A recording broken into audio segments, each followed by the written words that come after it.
पिछले दिनों झारखंड से जुड़ी हुई क्रूरता की एक खबर आप सभी के सामने आई थी, जहां 12वीं कक्षा में पढ़ रही अंकिता को पेट्रोल डालकर जिंदा जला दिया गया था। देश अभी इस खबर से उबरा ही नहीं था कि झारखंड से क्रूरता की एक और खबर सामने आ गई है। झारखंड के गुमला से आने वाली सुनीता पिछले 10 सालों से एक्स IAS अफसर बीबी पात्रा के घर में हाउसमेड का काम किया करती थी। बीबी पात्रा के अलावा उनके घर में उनकी पत्नी सीमा पात्रा, उनकी बेटी और उनका बेटा भी रहा करते थे।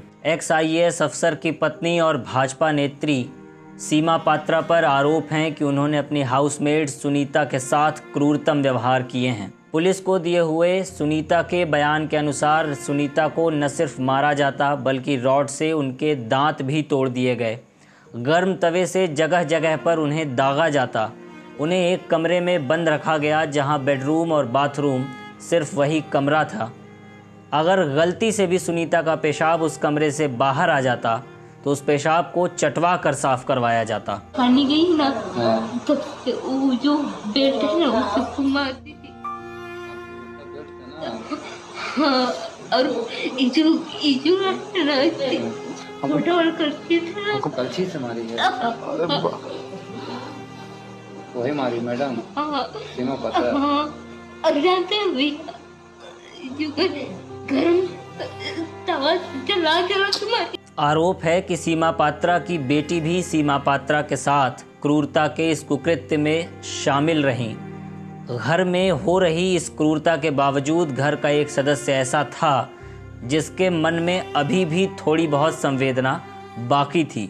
वो था सीमा पात्रा का बेटा आयुष्मान। जानते भी है उसी की वजह से मैं जिंदा हूँ। आयुष्मान भैया की वजह से ना हमको पता है। आयुष्मान भैया हमको बोलते थे ठीक ना। तुम उसे जब सुनीता के साथ हो रही क्रूरता की खबर का पता लगा तो उसने तुरंत ही अपने दोस्त विवेक को इसकी बात बताई। विवेक कार्मिक विभाग में एक अफसर के पद पर तैनात हैं। उन्होंने ही पुलिस को सुनीता के साथ हो रही क्रूरता की खबर दी। विवेक की शिकायत के बाद 22 अगस्त को पुलिस सीमा पात्रा के घर पहुंची।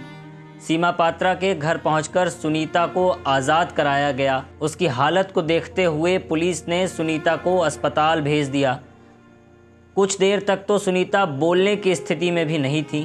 बाद में सुनीता ने पुलिस को अपना बयान दिया, जहां उसने बताया कि सीमा पात्रा उसके साथ किस क्रूरता का व्यवहार किया करती थी। सीमा पात्रा ने अपने बेटे आयुष्मान के लगाए हुए आरोपों को यह कहकर खारिज कर दिया है कि उनका बेटा मानसिक विक्षिप्त है। सीमा पात्रा भाजपा की एक नेता भी हैं। उन्होंने अपने फेसबुक बायो में अपने आप को बेटी बचाओ बेटी पढ़ाओ अभियान का स्टेट कन्वेनर लिख रखा है। हालांकि उनसे जुड़ी इस खबर के सामने आने के बाद भाजपा प्रबंधन ने उन्हें भाजपा से निलंबित भी कर दिया है।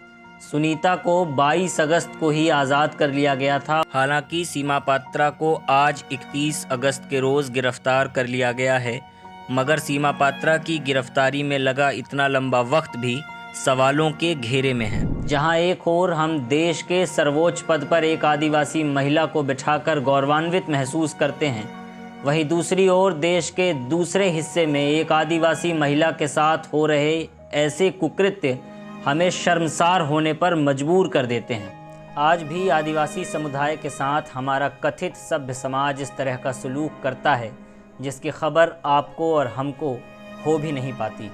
एक ओर जहां देश आज़ादी का अमृत महोत्सव मना रहा है, वहीं दूसरी ओर अपने मन में इस तरह की मानसिकता लिए हुए वे मानसिक गुलामी का परिचय भी दे रहा है, जहां किसी व्यक्ति को अपने से नीचा समझा जाए।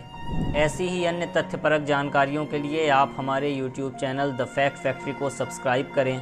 साथ ही पास ही लगे बेल आइकन को भी दबा दें ताकि आगे आने वाली वीडियोस की जानकारी आपको सबसे पहले प्राप्त हो, क्योंकि फेक न्यूज़ के इस दौर में हम ही हैं जो आप तक सच्ची खबरें लेकर आते हैं।